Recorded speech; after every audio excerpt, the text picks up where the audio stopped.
हम्म। इसमें कोई सवाल कर लिया सवाल? बस यही तो इंटरेस्टिंग बात है।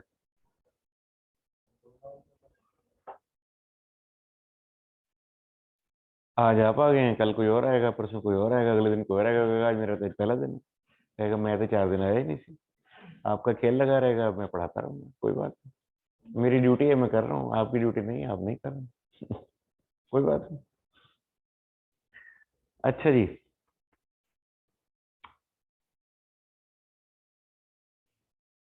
अब बताइए। आपने बताना है, मैंने तो सवाल करा दिया। नेक्स्ट देखते हैं।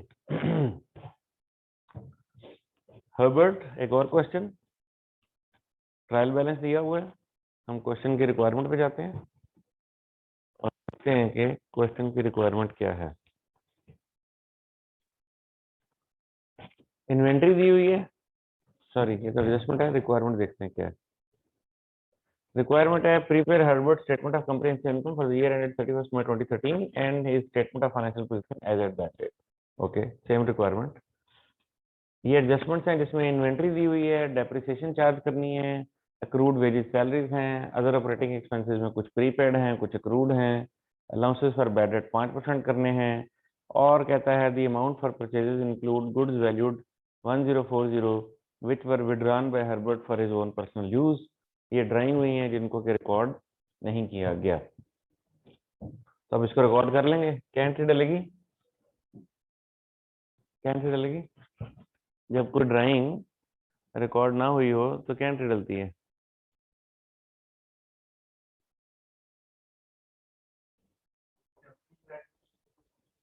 सुभान अल्लाह। तो और क्या होगा?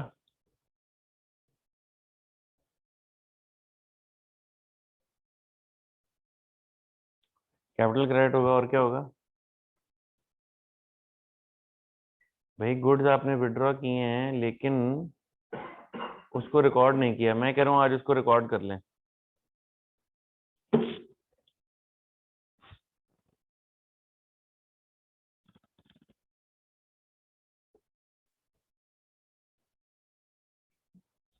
यार इतनी मुश्किल बात तो नहीं पूछी।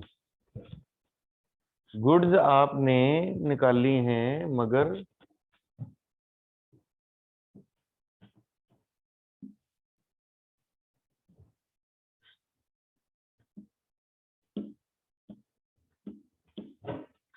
क्या वाहियात हरकत है।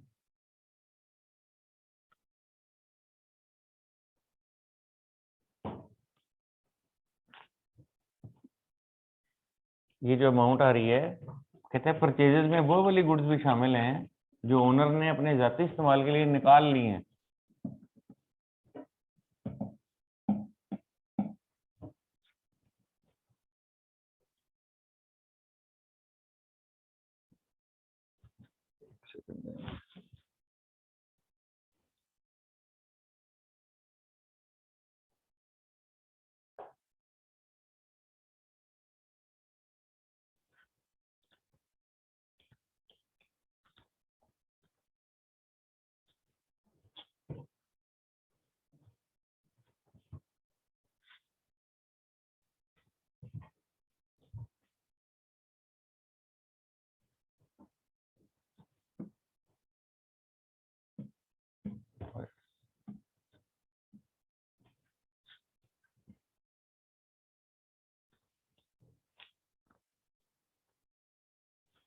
जी, तो इसकी क्या एंट्री पास करेंगे?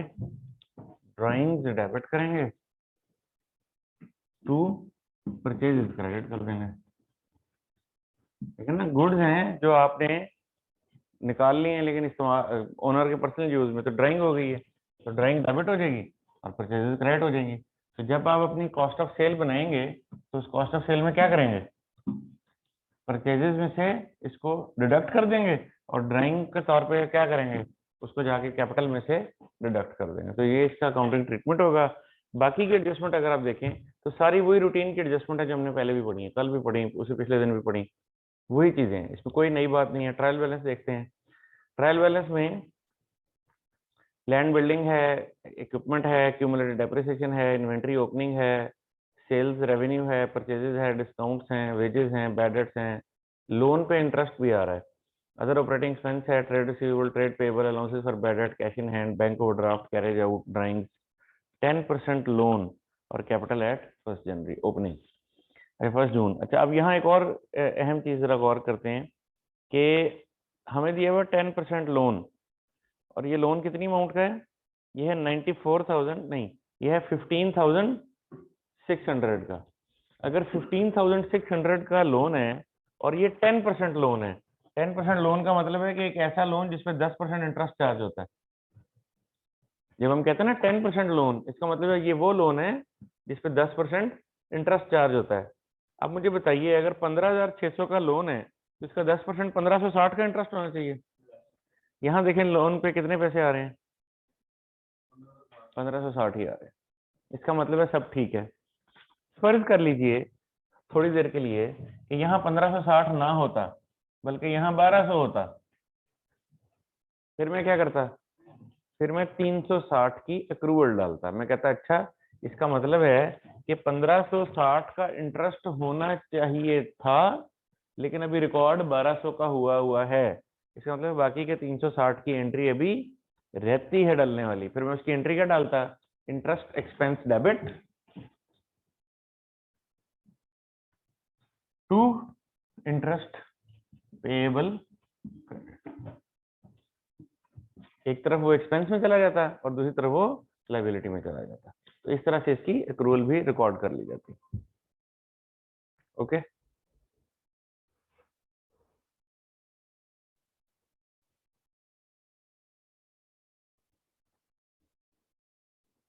बाकी ये क्वेश्चन सीधा सा है, जैसा कि हमने पहले भी क्वेश्चन किए हैं बिल्कुल वैसा ही है। इसको आप अटेम्प्ट कर सकते हैं। हर्बर्ट प्रैक्टिस क्वेश्चन नंबर 1 है।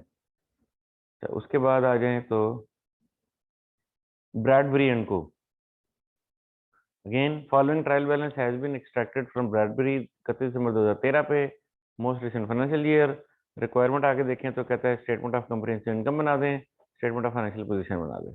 ओके, अब इसमें प्लांट एंड मशीनरी है, अलाउंसेस फॉर डेप्रिसिएशन है, इन्वेंट्री ओपनिंग है, रेवेन्यू है, परचेज है, कैपिटल है, एक्सपेंसेस हैं, लोन। अच्छा, अब यहाँ पे भी देखिए, यहाँ लिखा हुआ है loan charging interest eight 6%। 4 lakh का लोन है, 4 लाख का लोन है जिसपे 6% इंटरेस्ट है, तो कितना इंटरेस्ट बनता है?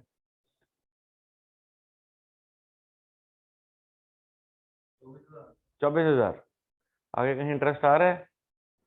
ये इंटरेस्ट पेड ऑन बॉन्ड्स 12,000 बनता कितना है? 24,000। इसका मतलब बाकी के 12,000 की एंट्री अभी रहती है। नेक्स्ट डे देखते हैं, शायद एडजस्टमेंट में कुछ बताया भी हो क्या। यहाँ ये देखिए लिखा भी हुआ है, no interest has been accrued on the loan. इसका मतलब अब हमने उसकी एक्रूवल डालनी है, इन्होंने नहीं डाली हुई।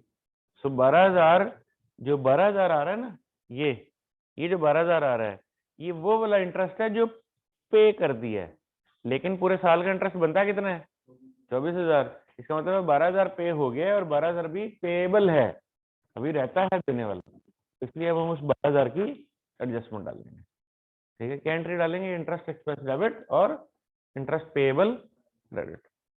अच्छा, यहाँ अब अगली बात भी समझिएगा। आपको मालूम है कि इंटरेस्ट जो होता है ना, वो एक फंक्शन होता है टाइम का।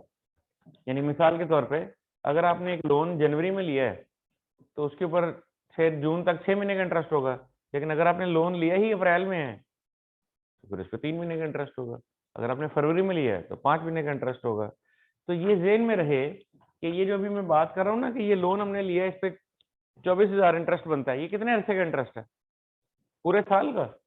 भाई 4 लाख का 6% पूरे साल का 24,000 पूरे साल का।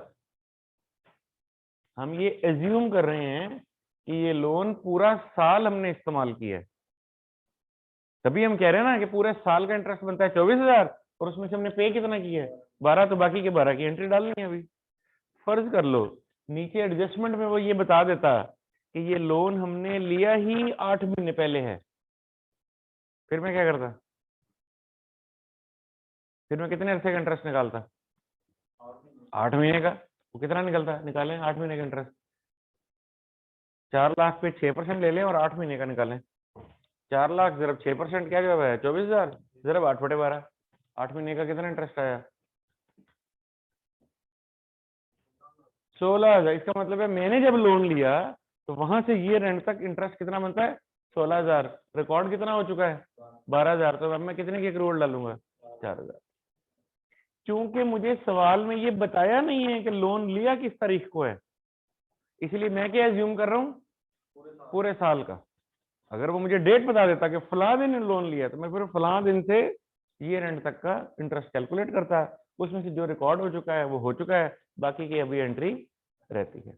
अच्छा, एक और बात बताता हूँ, फर्ज कर लीजिए कि वो ये आपको क्या देता कि ये लोन तो हमने 4 साल पहले लिया था, अब क्या करेंगे,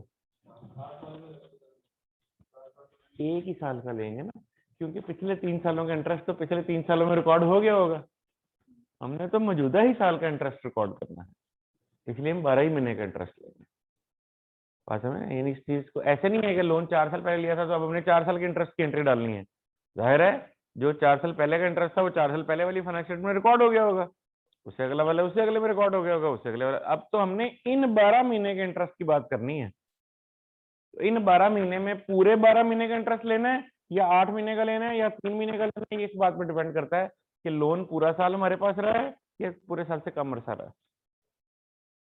एक और सिचुएशन क्या पेश आ सकती है, वो कहता है जनाब हमने लोन लिया था कोई 2-4 साल पहले, इस साल से लोन की रीपेमेंट शुरू हो गई है, वापसी शुरू हो गई है, इस वक्त लोन है 4 लाख की है, ये 4 लाख, लेकिन हमने इस साल 6 महीने पहले एक किस्त ऑलरेडी लोन की पे कर दी हुई है, कितनी 50,000 रुपए की सपोज। इसका क्या मतलब है कि जब साल शुरू हुआ था तो लोन कितना था, नहीं, हमने 6 महीने पहले एक 50,000 की किस्त पे कर दी है, ठीक है, साल पहले लोन कितना था 4.5 लाख रुपए, भाई तभी तो 6 महीने पहले 50,000 पे किए और अब कितना है, सादा सी बात है कि मैं ये कह रहा हूं कि देखो इस वक्त ये देखो ना, ये जो बैलेंस आ रहा है ये आज का बैलेंस है, ये 4 लाख रुपया आज 31 दिसंबर या 30 जून का बैलेंस है, आज लोन कितना है 4 लाख, कहता 6 महीने पहले 50,000 हमने वापस किया है, इसका मतलब उससे पहले लोन कितना था 4.5 लाख था, तभी तो 50,000 दे के अब 4 रह गया, ऐसे ही है। तो फिर अब साल के पहले 6 महीने का इंटरेस्ट कितने पे कैलकुलेट होगा 4.5 लाख में, और अगले 6 महीने का 4 लाख में, दोनों को जमा करेंगे और कहेंगे इतना इंटरेस्ट रिकॉर्ड होना चाहिए था, हुआ कितना है 12,000, डिफरेंस की एडजस्टमेंट डाल देंगे। तो यानी ये पूरी बात को समझना है, ऐसे नहीं है कि बस मैंने ये कहा कि यार 24,000 12,000 का हर, आपके सवाल में हो सकता है और भी इंफॉर्मेशन दी हुई हो, तो आपने उस और भी इंफॉर्मेशन को समझना है कि वो क्या क्या रहा है, फिर उसके अकॉर्डिंगली कंप्यूट करना है। बाकी सवाल में ऐसी कोई खास और बात नहीं है, रूटीन का सवाल। Maria, following information related to business of Maria, prepare a statement of comprehensive income and statement of financial position. Okay, capital है, प्रॉपर्टी है, फर्नीचर है, कार है, क्यूमुलेटेड डेप्रिसिएशंस हैं, ओपनिंग इन्वेंट्री है, परचेज है, सेल है, सैलरी है, rates हैं, ऑफिस एक्सपेंस है, मोटर एक्सपेंस है, ड्राइंग है, अलाउंस फॉर बैड डेट है, लोन 4,000, ट्रेड रिसीवेबल है, ट्रेड पेबल है, बैंक बैलेंस है। ओके, आगे कहता है जी क्लोजिंग इन्वेंट्री इतनी है, ठीक है, रेट्स में प्रीपेमेंट भी है, ठीक है, अलाउंस फॉर बैड डेट 5% लेने हैं, ओके, डेप्रिसिएशन इतनी इतनी लेनी है, okay, interest on loan at 5% is to be provided, इसकी भी अक्रूवल लेनी है, कितनी 5% के हिसाब से, तो 4,000 है, इसका 5% कितना हुआ 200, 200 की अक्रूवल डाल देंगे। अब मैं देखो पूरे 200 की अक्रूवल क्यों डालता हूँ, पहले तो मैं पूरे की नहीं डालता था, पहले तो मैं 24,000 की एंट्री नहीं डाली थी, 12 की डाली थी, क्यों अब क्यों नहीं डालना, यानी अब क्यों मैं पूरे 200 की एंट्री डालूं,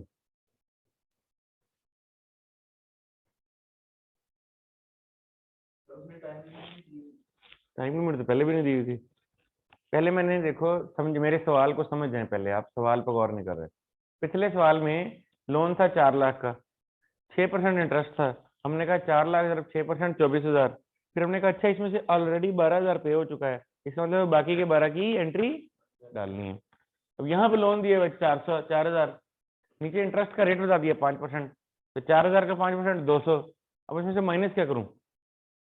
वो जो ऑलरेडी रिकॉर्ड हो चुका है।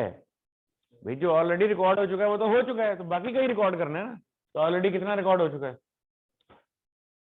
देखें, ट्रायल में ढूंढें ऑलरेडी कितना रिकॉर्ड हो चुका है।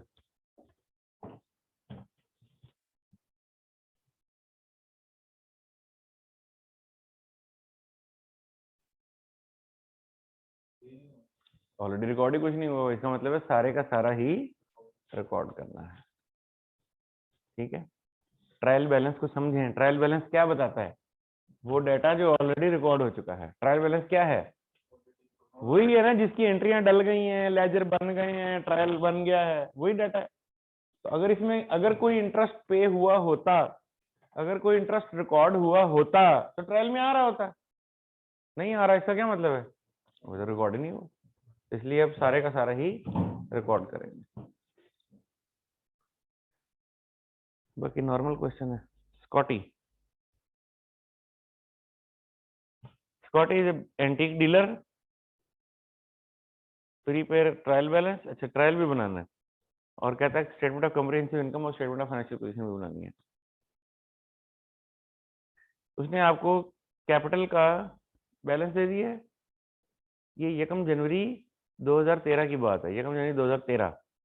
कैपिटल दे दिया है, कैश दे दिया है, मोटर वैन दे दिया है, पेएबल दे दिया है, रिसीवेबल दे दिया है, प्रीपेड दे दिया है। दोनों साइडें बराबर हैं। ये ओपनिंग ट्रायल है। आगे कहता है क्या हुआ ड्यूरिंग द ईयर, हमने इतने की परचेज की है, और ये कैश ट्रांजेक्शन है। इतने की सेल की है, इतने की ड्राइंग हुई है, इतने के रनिंग एक्सपेंसेस हुए हैं, इतने के रेट्स दिए हैं। और साल के एंड पे कहता है इन्वेंट्री हमारे पास 7 लाख की है और प्री पेमेंट हमारे पास इतनी है। एक तो ट्रायल बना दें, तो बना देते हैं। भाई आपके पास ओपनिंग बैलेंसेस अवेलेबल है, ड्यूरिंग द ईयर की कैश ट्रांजेक्शन अवेलेबल है, लेजर बना दें। मसलन ट्रेड पेएबल कितना है? 200 है ना, 200। ड्यूरिंग द ईयर आपने पेमेंट कितनी की है?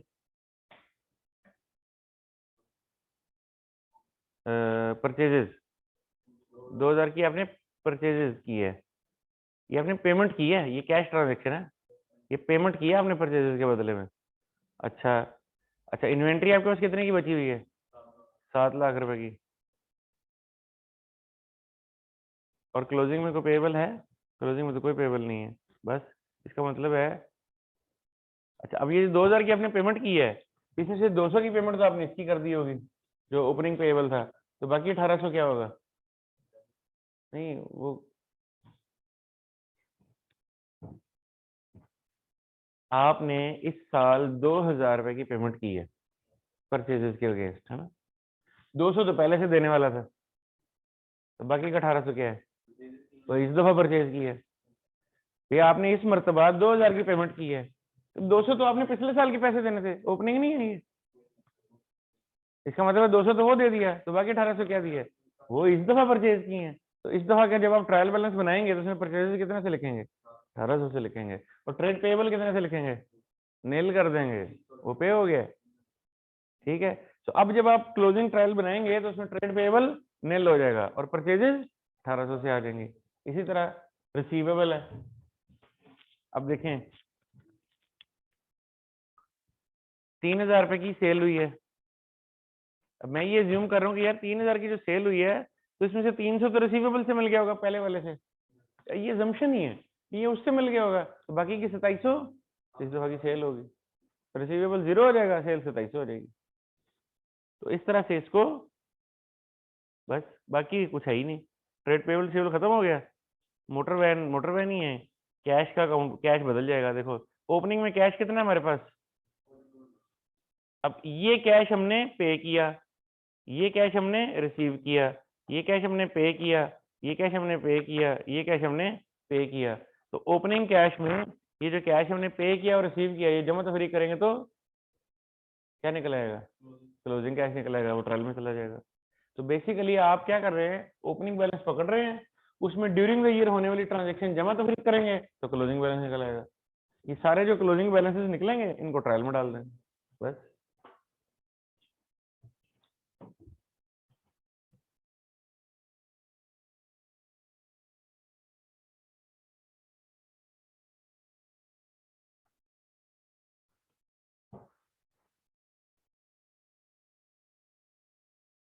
नेक्स्ट सुलू। सुलू फिल्म का नाम भी है। The following list of account balances was extracted from the books of Sulu at 30th April 2013. Revenue इतना है, purchase, inventory, salaries, motor expense, rent, rates, insurance, packing expense, lighting, heating, sundry expense, motor vehicle, fixture, fitting, trade receivable, trade payable, cash, drawing, capital. Expenses इतने prepaid है, okay. Expenses इतने accrued है, okay. Inventory closing इतनी है, that's it. कुछ भी नहीं है सवाल में। सिर्फ यहाँ एक दो चीज आपसे पूछूंगा। रेवेन्यू सेल्स है, ठीक है। परचेज कॉस्ट ऑफ सेल में चली जाएगी, opening inventory cost of sale में चली जाएगी, सैलरीज वेजेस एक्सपेंसेस में, ऑपरेटिंग एक्सपेंस में आ जाएंगे, मोटर एक्सपेंस ऑपरेटिंग एक्सपेंस में आ जाएंगे, rent, rate, insurance operating expense में आ जाएगा। पैकिंग एक्सपेंस किधर जाएगा? कौन से? दो तरह के एक्सपेंस हैं, कॉस्ट ऑफ सेल भी है और ऑपरेटिंग एक्सपेंस भी है। पैकिंग एक्सपेंस से एक दो तरह के तासुरात पैदा हो सकते हैं। नंबर एक, आप कहें जी ये जो पैकिंग एक्सपेंस है ना, ये मेरा सेलिंग एक्सपेंस है। चीज को बेचने के लिए मैं, जाहिर है मुझसे अगर कोई दुकान पे आता है और कहता है जनाब ये 2 किलो चावल दे दें, तो मैं क्या करूंगा? किसी शॉपर में डाल के दूंगा ना। This packing expense, but this is for what? For sale, right? तो पैकिंग एक्सपेंस की एक अंडरस्टैंडिंग ये होती है कि ये सेलिंग एक्सपेंस हो सकता है डिपेंडिंग ऑन इट्स नेचर। एक दूसरी नेचर ये हो सकती है कि ये मेरी प्रोडक्ट का एक्सपेंस हो सकता है। यानी देखिए मिसाल के तौर पर फैक्ट्री में एक चीज तैयार हो रही है और डब्बा पैक होके बाहर निकलेगी ना, यानी वो प्रोडक्ट तैयार कहलाएगी ही तब जब वो डब्बे में पैक है। मिसाल के तौर पे आइसक्रीम है, फैक्ट्री से आइसक्रीम के बगैर पैकेट के बाहर निकलेगी? फैक्ट्री से वो प्रोडक्ट मुकम्मल ही तब तस्वर की जाएगी जब वो पैक हो जाएगी। इसका मतलब है यहाँ पे वो पैकिंग कॉस्ट उसकी प्रोडक्ट का कॉस्ट का पार्ट बन गई है, ये कॉस्ट ऑफ सेल में जाएगी। तो पैकिंग कॉस्ट के ऊपर दो तरह के आ रहा है लोगों की। मैं ये समझता हूँ कि ये पैकिंग की नौयत पर डिपेंड करता है।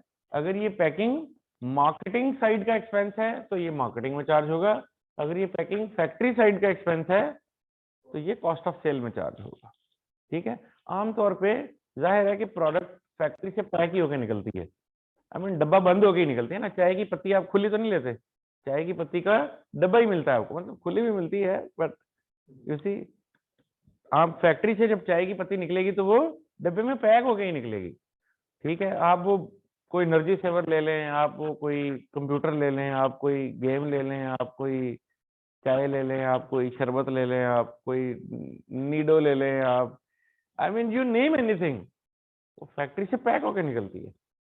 वो प्रोडक्ट तैयार ही तब होती है जब वो बॉटल हो जाती है या जब वो पैक हो जाती है, तो हम उस पैकिंग एक्सपेंस को प्रोडक्ट का हिस्सा ही समझते हैं, तो फिर उसको कॉस्ट ऑफ सेल में चार्ज कर देते हैं।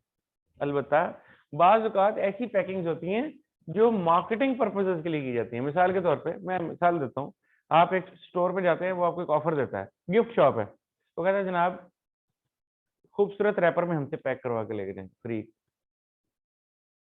ये भी पैकिंग ही है। आपने वहां से कोई परफ्यूम खरीदा, फिर उसको आपने कहा यार इसको कोई अच्छा सा पैक कर दो, उसने कोई वो रंग बिरंगे से जो पड़े होते हैं पैकिंग के लिए, है ना, शीट, उसने कोई वहां से खूबसूरत सी शीट उठाई और उसमें उसको रैप करके आपको दे दिया। ये जो उसने रैप करने की सर्विस दी है, ये बेसिकली उसने सेलिंग पर्पसेस के लिए, it's a marketing expense. Product was ready, वो परफ्यूम ऑलरेडी पैक्ड, डब्बा बंद आया पड़ा है, प्रोडक्ट इज ऑलरेडी रेडी। सिर्फ उसकी प्रेजेंटेशन खूबसूरत करने के लिए वो आपको कह रहा है जनाब मैं इसको खूबसूरत रैपर में डाल के आपको दूंगा। मैंने कहा हाँ ये ठीक है, इससे लूंगा। समझ में? ऐसी सूरत हाल में वो मार्केटिंग एक्सपेंस बन गया या सेलिंग एक्सपेंस बन गया। तो बुनियादी तौर पे नेचर ऑफ एक्टिविटी बताती है कि ये जो पैकिंग एक्सपेंस है इसको किधर जाना चाहिए।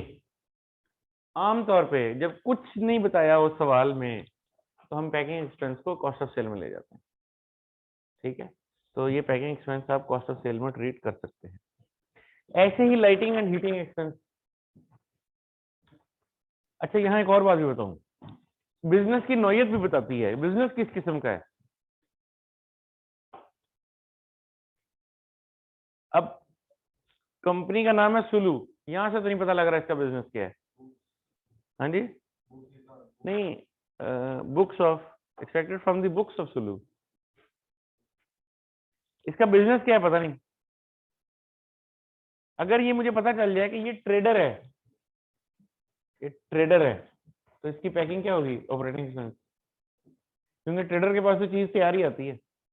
अब उसने मजीद उस पर कोई पैकिंग लाई है तो वो वही बात है ना कि शापर में चीनी डाल के दे दी है आपको, चीनी तो तैयार ही आई है ना बंद बोरी में, आगे उसने कस्टमर को देने के लिए किसी शापर में डाल दी है, तो उसके लिए क्या है, ऑपरेटिंग एक्सपेंस, सेलिंग एक्सपेंस। अगर ये ट्रेडर होता तो मैं पैकिंग एक्सपेंस किधर ले जाता, ऑपरेटिंग एक्सपेंस में, और अगर ये मैन्युफैक्चरर होता कॉस्ट ऑफ सेल में ले जाता। इस तरह भी आइडिया हो जाता है। ठीक है, इस क्वेश्चन से कोई आइडिया नहीं हो रहा तो जिधर भी ले जाए।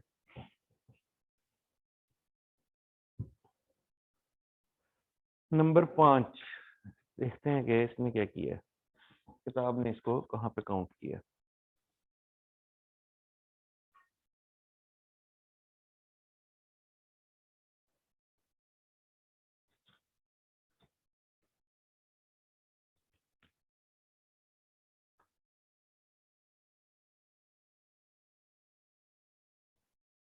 Solution number 4, solution number 6, 5, operating expense. ठीक है, ऑपरेटिंग में लिया हुआ, क्वेश्चन से वाजे नहीं हो रहा कि ये बिजनेस क्या है, उसने इसको ऑपरेटिंग एक्सपेंस एज्यूम कर लिया।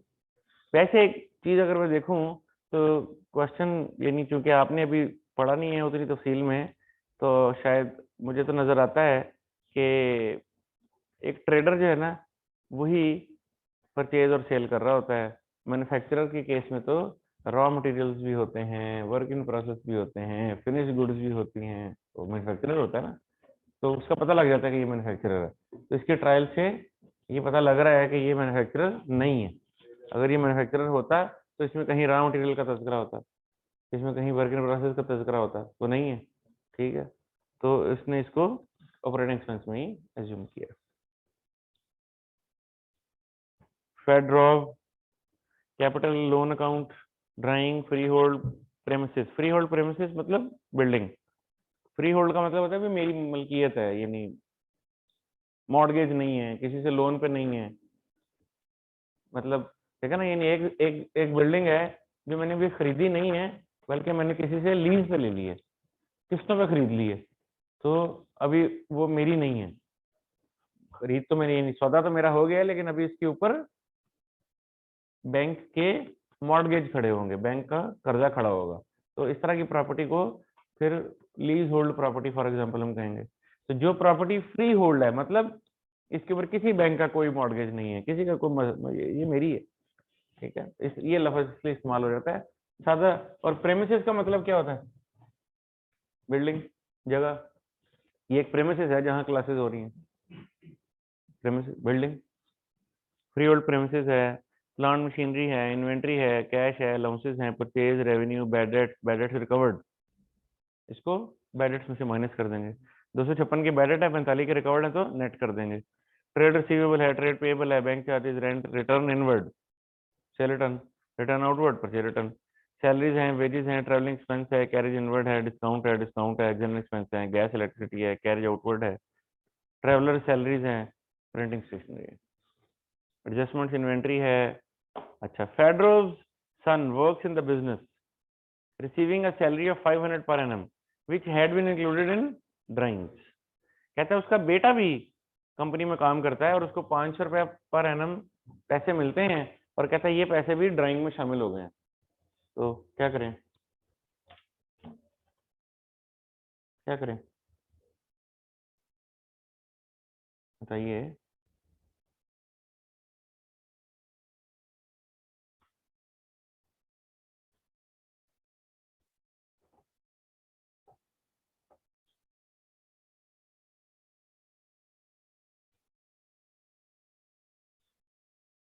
भाई फेडरो मालक है, उसका बेटा भी कंपनी में काम करता है, उसकी तनख्वाह है 500 रुपए साल की, कहता है वो भी ड्राइंग में शामिल है,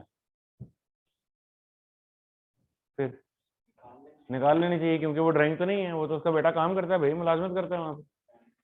सिर्फ इसलिए कि वो मालक का बेटा है तो उसके काम करने के पैसे नहीं देंगे, काम तो कर रहा है ना वो, तो फिर उसको तनख्वाह बनना चाहिए था, तो उसको ड्राइंग में से निकाल के सैलरी में डाल देंगे।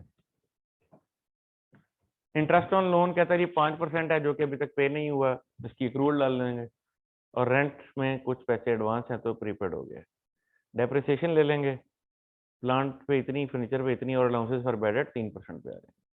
सिंपल। अब देखें वही वही एडजस्टमेंट्स हैं, बस क्वेश्चन थोड़ा लेंथी हो जाता है या उसमें कोई अल्फाज का हेरफेर हो जाता है, वैसी ही चीजें हैं चल रही हैं। जैसे जैसे अब वो बेसिकली क्या हो रहा है, आगे सवाल लंबा होता चला जा रहा है, एडजस्टमेंट्स बढ़ती चली जा रही हैं। पहले कुछ 2-3 एडजस्टमेंट थी, फिर 5-7 एडजस्टमेंट हो गई, आगे को 10 हो जाएंगी एडजस्टमेंट। सवाल लंबाई इख्तियार कर रहा है वही चीज, एक ही चीज है जो रिपीट हो रही है।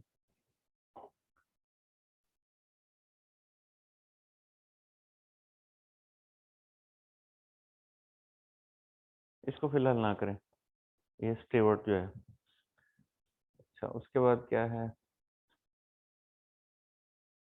बाउल, बाउई इज अ सोल ट्रेडर।